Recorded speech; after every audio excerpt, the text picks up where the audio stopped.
Halo guys, balik lagi bareng Timo di sini.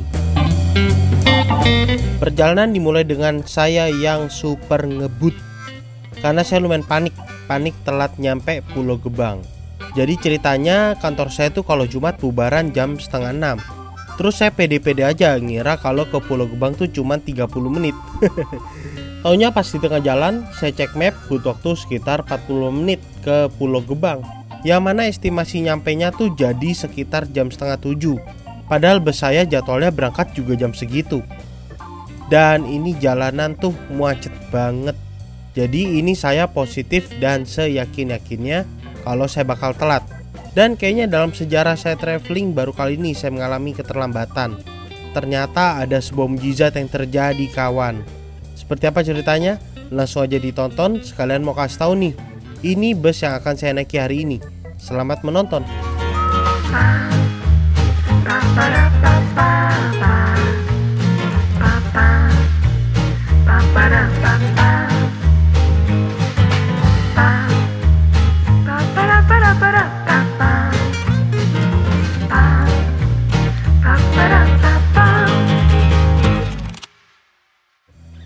Oke teman-teman, ini jam 16.30. Jadwal bisa 16.30 juga teman-teman. Jadi saya nggak tahu ini saya udah tiba apa enggak dan saya ditinggal apa enggak, tapi kita coba aja check-in dulu. Dan kalau sampai saya udah ditinggal, nanti kita coba cari naik bis apa ya di sini yang masih ada teman-teman. Aduh, macet banget loh jalan. Astaga, ngantrinya sampai ujung sana teman-teman. Dan tadi di info kata bapaknya ngantri aja dulu, dan kalau ditelepon langsung maju ke depan. Oke. Ke depan duit dia. Kita lihat ya, ini sekarang jam 18.33 teman-teman. Butuh berapa lama nih ngantri sampai saya masuk ke dalam nanti ya? Sebenarnya saya tuh agak yakin kalau bus ini akan telat. Karena bus ini kalau nggak salah start awalnya dari Kalideres jam 4.15 menit sore. Jam-jam rawan macet parah di sekitar terminal Kalideres sampai Cengkareng, apalagi ini hari Jumat. Jadi kayaknya agak mustahil ya bisa nyampe Pulau Gebang dalam waktu 2 jam. Apalagi bus ini harus mampir dulu ke beberapa titik seperti Grogol dan Tanjung Priok. Tapi namanya lagi panik ya tetap aja panik. Taunya beneran, busnya sepertinya sih terlambat karena saya masih diperbolehkan untuk check-in. Oke, teman-teman, sekarang jam 7.02 menit, berarti membutuhkan waktu sekitar setengah jam untuk ngantri teman-teman. Tadi saya mulai ngantri jam 18.33 ya. Ini saya masih dapat tiketnya, berarti bisnya belum datang nih. Saya udah telat setengah jam tapi masih bisa cetak tiket. Ini saya mau masuk ke pintu checkpoint teman-teman dan nunggu di ruang atas. Kayaknya kalau Sinar Jaya tinggal langsung scan deh, nggak usah ke loket checkpoint yang ada di sebelah sana tuh. Bisa langsung scan ke gate yang ada di sini nih teman-teman. By the way, saya masih pakai kemeja karena buru-buru, belum sempat ganti baju nih. Dari kantor jalan jam 6:30 dan macet banget tadi. Ya, oh, ke sini dulu tetap ya. Oke, siap. Ternyata walaupun udah ada QR code-nya, tetap harus check-in dulu teman-teman sebelah sana. Ngantri lagi deh. Tapi kalau checkpoint biasanya lebih cepat sih.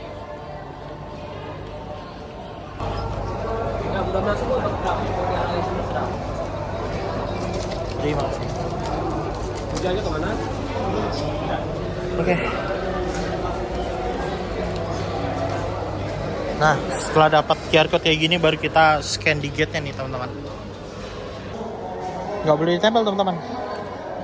Ngambang aja. Siap, makasih Pak. Jadi nggak boleh ditempel kertasnya, tapi harus ngambang dikit, soalnya kan dia ngebaca QR code ya, bukan ngebaca chip atau apa. Aduh, lapar tapi nanti aja deh, tahan-tahan. Saya lebih kecapek sih ngantrinya tadi.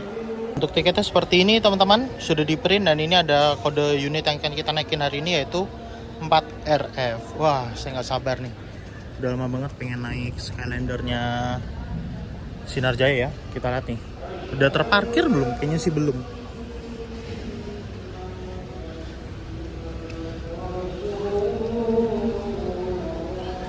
Sinar Jaya biasanya di sini nih, di pintu 2 nih. Ada di sini nggak ya?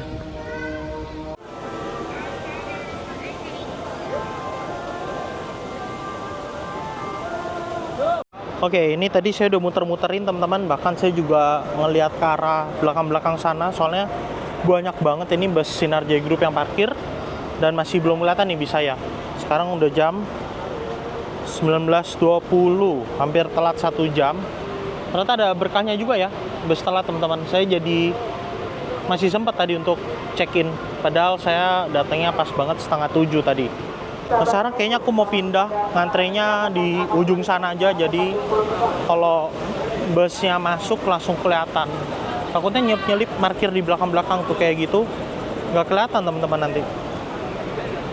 Nah, kalau kalian nunggu di Pulau Gebang dan kalian takut ketinggalan info busnya udah masuk apa enggak, saya saranin kalian tunggu tuh di sekitaran pintu 9 ini teman-teman. Nah, kenapa? Karena nanti bus-bus itu bakal masuk dari sana teman-teman, gerbangnya.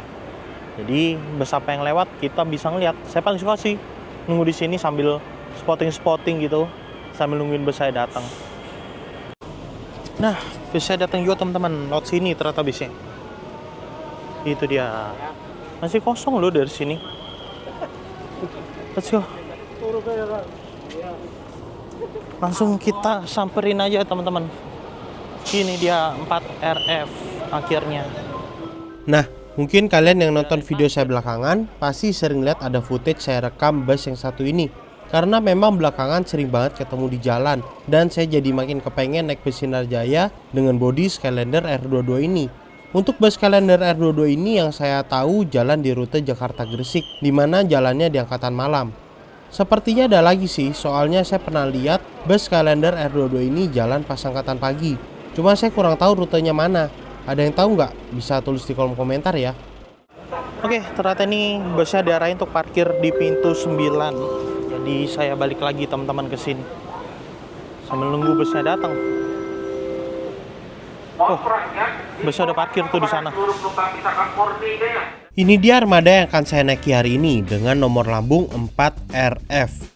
Menggunakan bodi Skylander R22 dari karoseri New Armada dan sasis Hino RM280. Desainnya sih cakep banget, bisa dibilang ini desain bodi bus yang paling saya suka sejauh ini. Apalagi bagian belakangnya ini loh, aduh beda banget dibanding bus-bus keluaran karoseri lain. Sayangnya ini bukan unit terbaru seperti yang dipamerkan di pameran Busworld. Karena kalau yang versi Busworld kemarin nomor lambungnya 49DD. Sedangkan unit 4RF ini diluncurkan akhir tahun 2023 kemarin. Ada beberapa perbedaan di interior, nantilah kita bahas ya. Oke, kayaknya mau pindah nih bisnya. Dengan nomor bodi 99RC tujuan Surabaya Malang. Pindah ya Pak? Iya, macet banget ya, Priok. Ayo. Prioknya dalam kota di Grogol. Ini startnya Kalideres. Amin. Monggo. Saya izin konten ya Pak ya. Aduh, saya nyampe sini pas tadi 6:30. Nah, sedikit tips buat kalian yang mau coba naik bis ini. Kalau kalian pesen di Redbus, itu kalian langsung pilih aja yang keberangkatannya dari Jakarta, misalnya Pulau Gebang, dan turunnya langsung di Terminal Bundar. Nanti walaupun kalian mau turunnya di Surabaya pun nggak masalah kok. Dan harga tiketnya pun sama, yaitu 310.000. Nah, kalau yang dari Surabaya gak tricky tuh. Biasanya saya sih coba-coba ya, cek dulu misalnya dari Terminal Bundar ke Jakarta, itu ketibaan ke Pulau Gebangnya jam berapa, sisa seat berapa. Terus pas saya cari di rute yang Surabaya Jakarta, tinggal cocokin aja tuh yang sama. Balik lagi. Kok nggak di pintu 2 orang nggak tahu soalnya takutnya ya. Iya, tadi kalau saya tinggal kan tadi ambil minum cater dia. Taunya Sinar Jaya kan pintu 2 aja pokoknya masuknya. Mantap.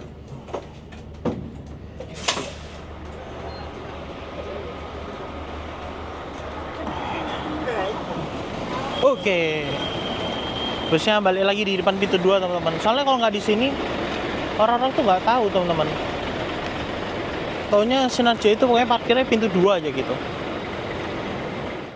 Nah, busnya bakal parkir nih di peron teman-teman. Soalnya ada yang pasan, ada yang kosong nih. Kalingga B3 baru aja berangkat.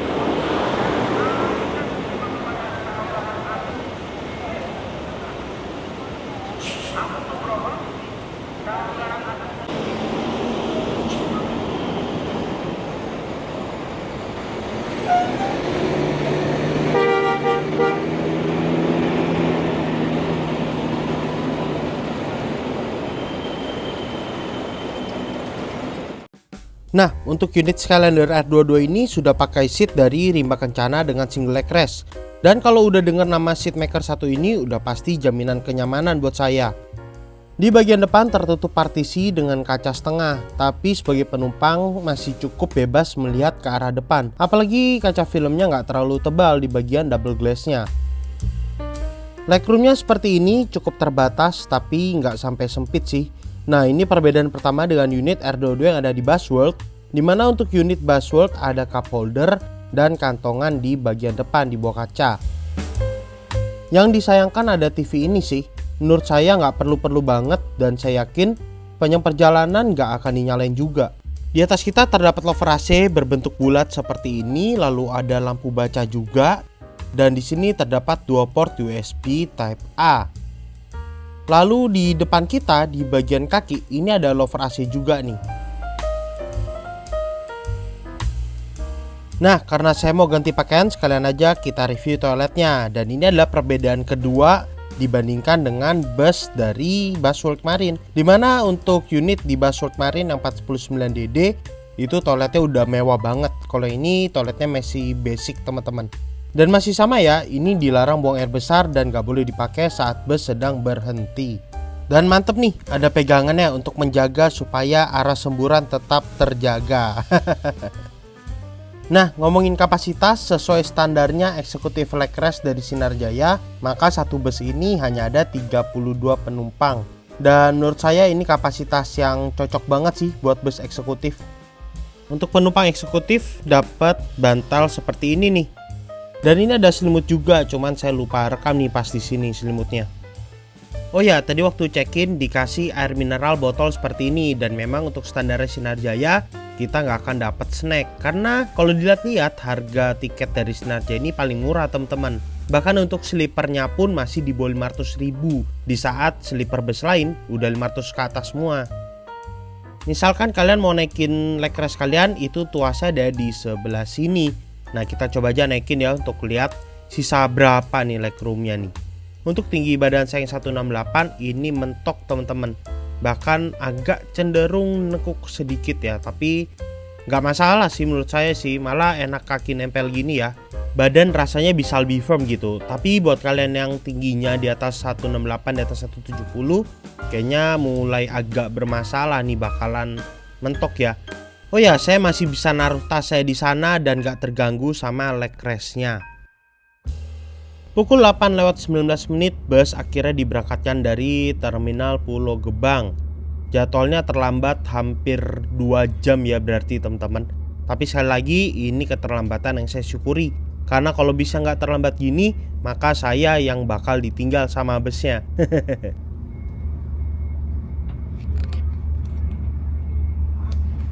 Dan ini lampu langsung dimatikan teman-teman. Kayaknya udah tahu penumpangnya pada ngantuk ya. Pemberhentian pertama kita setelah berangkat dari Terminal Pulau Gebang adalah di Bekasi. Di mana untuk Bekasi ini naiknya bukan dari Pul Cibitung ya teman-teman, tapi naiknya itu dari agen bus Sinarjaya yang ada di Jalan HM Joyo Martono. Tepatnya ada di seberang Komplek Kemensos Bekasi Timur. Nah, ini buat kalian yang mau pesen tiket dan naik dari Bekasi Timur, silahkan dicatat WA-nya dan bilang aja mau naik bus Sinarjaya R22 tujuan Gresik.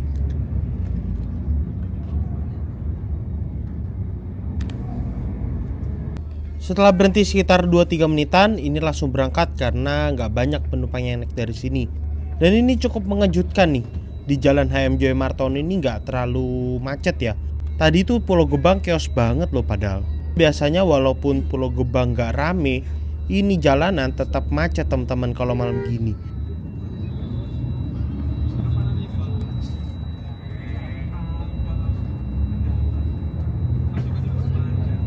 Pemberhentian berikutnya adalah rest area kilometer 19. Seperti biasa untuk semua armada Sinarjaya, Kayaknya sih armada-armada yang nggak masuk ke Pool Cibitung ya, itu pos kontrolnya itu di rest area ini teman-teman. Lalu untuk penumpang-penumpang yang naiknya tuh dari agen yang bukan lintasan bis ini, biasa akan di shuttle ke rest area ini.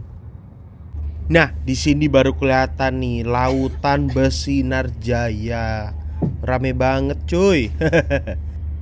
Oh ya, ini saya sempat iseng-iseng nyalain wifi dan ternyata ada wifi loh sebenarnya. Cuman saya nggak tahu sih ini wifi untuk umum, untuk penumpang atau untuk kru aja nih.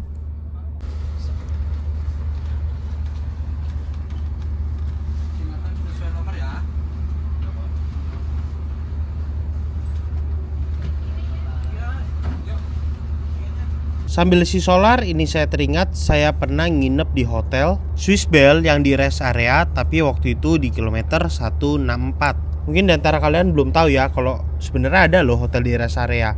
Silahkan klik link video yang ada di kanan atas kalau mau nonton ya. Pukul 21.24 ini bus dijalankan lagi nih. Lumayan lama juga ya berhenti di sini sambil isi solar, kira-kira hampir 45 menit sendiri nih kebuang. Makanya kalau naik Sinar Jaya dari Pulau Gebang sampai ke Surabaya, itu hitungan saya biasanya bisa sekitar 12 jam. Dari pengalaman saya jarang banget kalau naik Sinar Jaya tuh bisa 11 jam masuk Surabaya.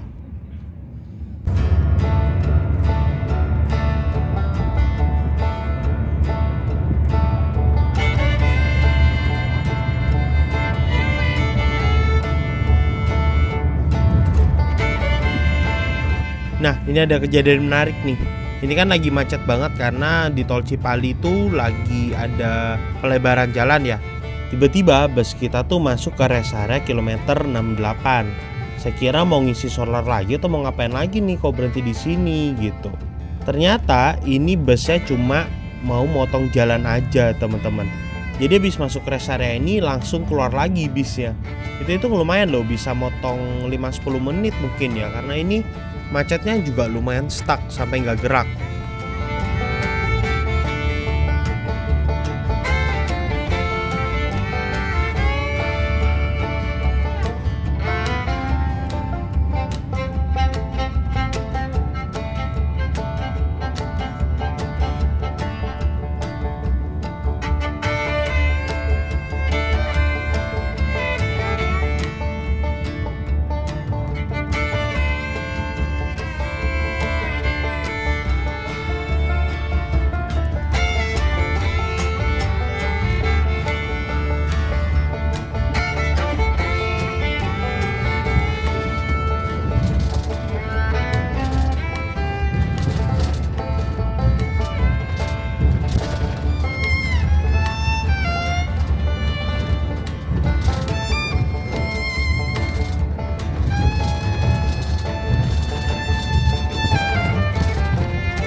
Pukul 12 kurang 14 menit kita kira tiba nih di rumah makan Taman Selera. Lagi nunggu giliran untuk belok masuk rumah makan. Kok tiba-tiba kaku ya suara saya. Sekedar info buat nambah wawasan dikit. Zaman dulu sebelum ada tol Trans Jawa, Sinar Jaya itu servis makannya selalu di rumah makan Taman Selera. Tapi lokasinya dulu bukan di sini, melainkan di Jalan Pantura. Sedangkan untuk rumah makan yang di sini itu dibangun memang karena tol Trans Jawa, jadi aksesnya tuh nggak jauh dari pintu tol.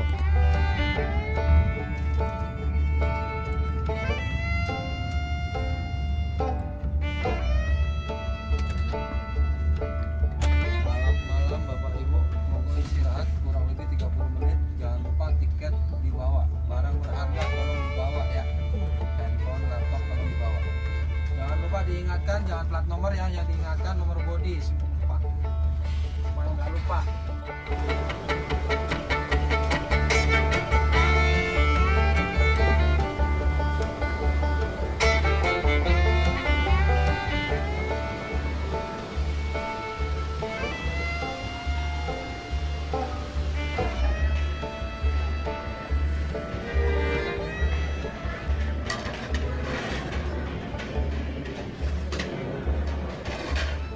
Baru aja selesai makan teman-teman, dan seperti biasa kalau makan di Taman Selera ini enak makannya. Basicnya sebenarnya restorannya restoran Padang gitu. tapi prasmanan, jadi kita bisa pilih mau lauknya apa. Jadi pilihannya ada ayam goreng, terus ada telur bulat, sama ati sapi, dan aku ngambil ati sapi teman-teman. Dan jarang sih makan jeroan, jadi bolehlah sekali-kali ya. Dan ini asli rumah makan Taman Selera hari ini rame banget. Dari mata memandang di gedung ini ujung ke ujung itu semuanya sinar jaya teman-teman. Dan tadi pun ruang makannya itu ngantrenya panjang banget. Akhirnya ruang makan untuk kelas premium, untuk yang sleeper itu dibuka juga untuk umum teman-teman. Dan aku makan di ruang makan yang untuk premium nih. Tapi sebenarnya menu makannya sama sih, cuman beda dipisah aja. Kalau pun makan premium tuh biasanya dapet tempat makan yang lebih sepi dan lebih apa ya namanya, nggak perlu ngantri panjang gitu lah. Cuman hari ini digabung nih semua nih karena rame banget teman-teman. Dan tadi selama di perjalanan aku kebanyakan tidur teman-teman, karena ini asli capek banget badan hari ini. Aku ke Terminal Pulau Gebang itu juga tadi dari kantor, seharian kerja banyak banget. Untungnya abis ini menggunakan seat dari Rimba Kencana, jadi pas tidur aku nggak ada masalah sama sekali sama badan. Itu nyaman banget seatnya teman-teman. Yang aku notice itu AC sih, ini AC dingin banget. Aku sampai pakai selimut, cuma sayangnya selimutnya Sinarja itu tipis, jadi nggak terlalu membantu banget ya selimutnya. Tapi asli dingin AC-nya, enak teman-teman. Buat kalian suka dingin sini cocok banget nih. Dan sekarang waktu menunjukkan pukul jam 12:15. Kita sebentar lagi akan melanjutkan perjalanan lagi. Feelingku sini bakal nyampe Surabaya sekitar jam 8 atau jam 9 teman-teman, karena biasanya Sinarja itu dari Terminal Pulau Gebang kalau nyampe Surabaya hitungannya rata-rata ya itu 11 sampai 12 jam. Kita lihat aja nanti kita bakal nyampe jam berapa. Soalnya tadi di perjalanan kukira nyetirnya bakal anteng ya, tapi ternyata drivernya sunset juga nyetirnya. Selalu ambil celah tuh kiri kanan. Surabaya Gresik 4 RF.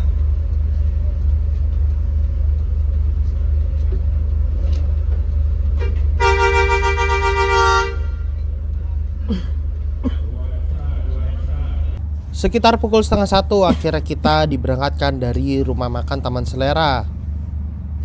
Dari sini nggak langsung berangkat sebenarnya, karena seperti biasa bus Sinarja yang berangkat dari Taman Selera akan dilakukan kontrol sekali lagi untuk menghindari adanya penumpang dan paket gelap. Di Taman Selera ini ada 2 bangunan utama, dan kalau kalian naik PO Line selain Sinarjaya nanti servis makannya di sini nih. Misal naik 27 Trans, naik M Trans, bakalan di sini nih teman-teman. Ini dia proses kontrolnya. Jadi sebelum meninggalkan rumah makan nanti akan ada petugas yang masuk ke dalam. Tapi ini untuk proses kontrolnya juga masih ngantri teman-teman. Semoga aja cepat ya dan nggak perlu nunggu lama nih di sini. In case saja kalian nggak tahu, untuk yang duduk di window, tuas recliningnya tuh tersembunyi di sini nih. Kalau di sini warna hitam, kadang ada bis yang tuasnya warna merah biar lebih kelihatan lagi.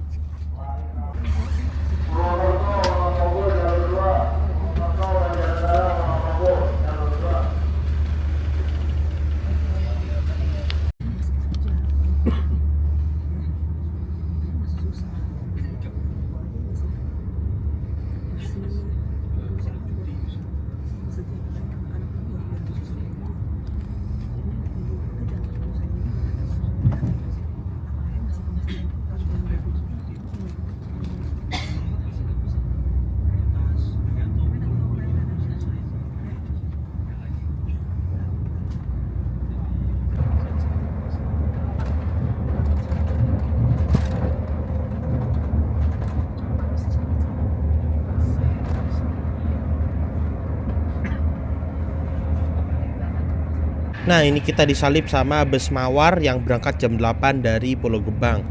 Bus Mawar ini sebenarnya bus sapu jagat, tapi belakangan katanya sih pelayanannya sudah jauh lebih baik.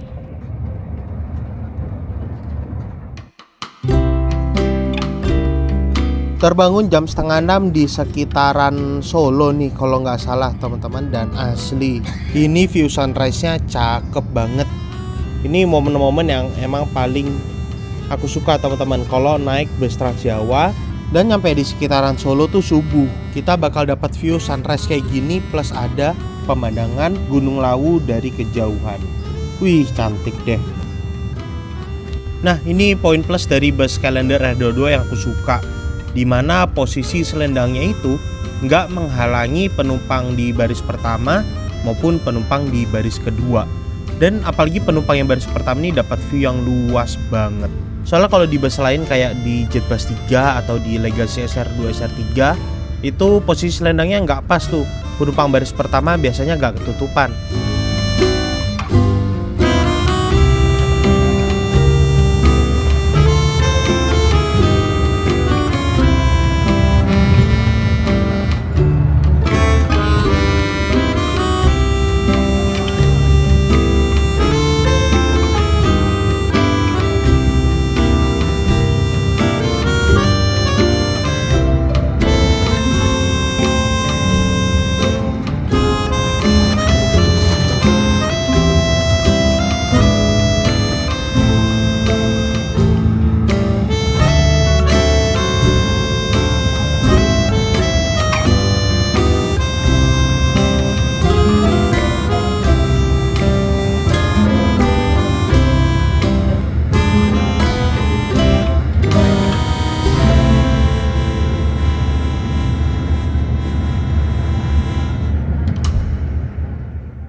Pukul 6.11 ini kita tiba di rest area kilometer 575. Saya kira mau isi solar, tapi ternyata ini mau pergantian driver, teman-teman. Untuk bus Sinarja itu biasanya membawa 2 kru aja dalam satu perjalanan, yang dimana keduanya merupakan driver. Tapi di perjalanan kali ini tuh ada 3 kru, tumbenan nih. Mungkin kru yang satu lagi tuh langsiran mau jalanin unit dari Surabaya, mungkin loh ya. Soalnya beberapa kali saya naik Sinarjaya tuh krunya pasti cuma 2 sih. Bahkan yang sekelas suite class aja yang sleeper itu krunya juga cuma 2.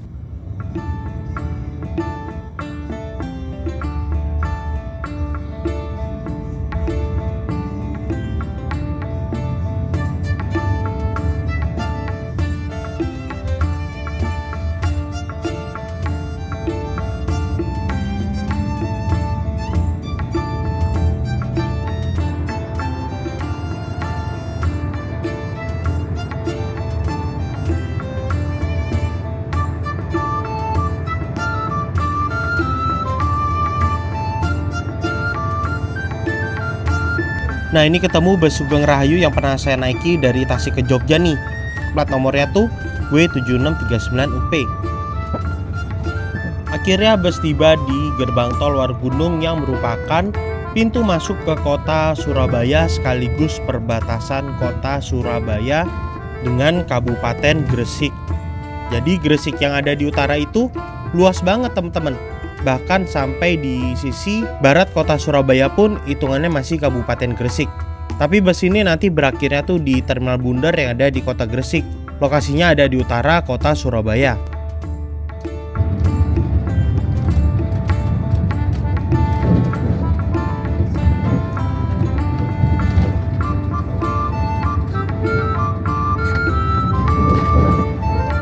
Oke.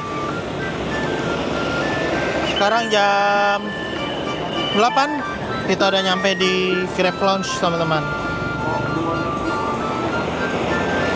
Seperti biasa saya mau nunggu sampai busnya jalan dulu baru kita naik dari Grab Lounge ini. Aduh, maaf nih teman-teman, masih ngantuk. Enak banget tidurnya di bus ini, sumpah.